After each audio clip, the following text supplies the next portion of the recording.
Sebagai seorang guru SD kelas 2, saya selalu mengamati kegiatan belajar dan bermain murid saya di sekolah. Mengapa? Karena dengan mengamati murid, saya bisa tahu hal apa yang menarik bagi mereka. Apa yang mereka sukai, apa yang mereka tidak sukai, dan apa saja kekuatan mereka. Dan bagaimana mereka menyikapinya.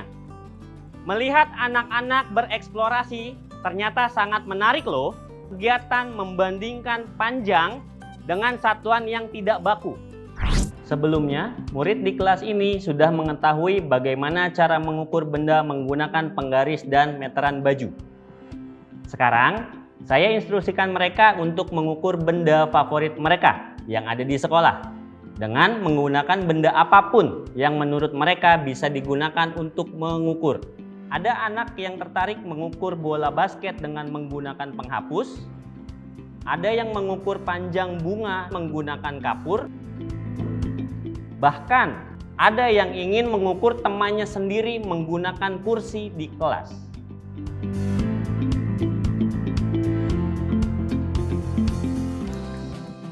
Kenapa kamu memilih temanmu sebagai hal favorit di sekolah ini? Karena setiap hari saya bermain dengan dia, Pak. Oke, lalu bagaimana caranya mengukur temanmu menggunakan kursi?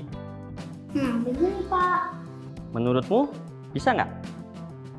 Nggak, Pak. Kenapa nggak bisa?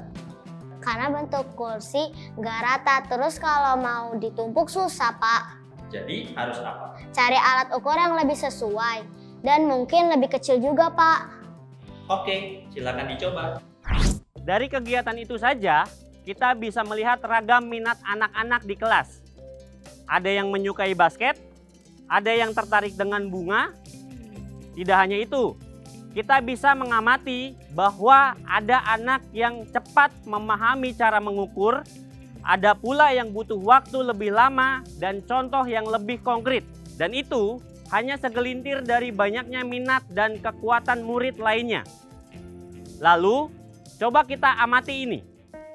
Ada anak yang sangat suka bermain peran menjadi petualang, ada yang suka bernyanyi bersama teman-temannya, dan ada yang sibuk mengamati serangga di tanah.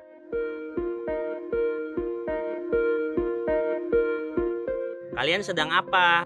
Ini, Pak, ada ulat. Apa yang terjadi dengan ulatnya? Tadi dia dari atas daun, terus lama-lama turun ke bawah. Sekarang dia jalan di tanah. Terus kalau dia jalan, dia kepalanya ke kanan dan ke kiri, Pak. Wah, detail sekali pengamatan kalian.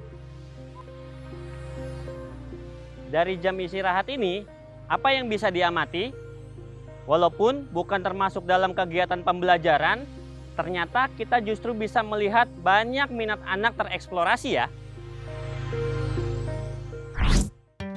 Setelah mengamati, tentu saya harus mencatatnya karena ingatan ini tidak sempurna.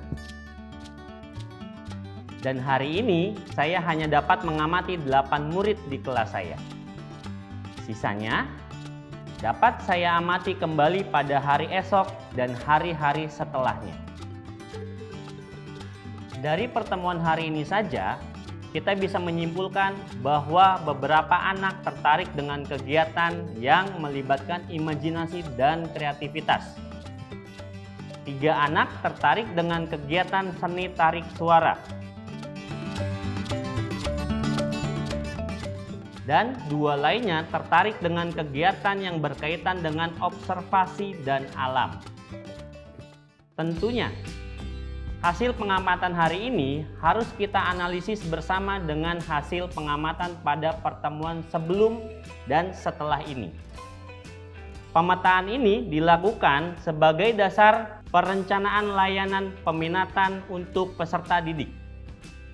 Anak-anak yang berada pada fase pertumbuhan, yaitu usia 4-13 tahun, memerlukan paparan yang luas dari berbagai bidang.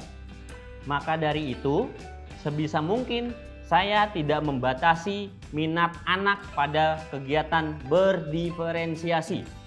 Apalagi saat jam istirahat, waktunya anak-anak untuk bermain bebas. Jika anak-anak diberikan kebebasan untuk memilih minatnya sebagai kendaraan untuk mereka belajar, pasti mereka akan lebih termotivasi, bersemangat, optimis, dan berprestasi pada mata pelajaran yang menjadi minat dan keunggulan mereka.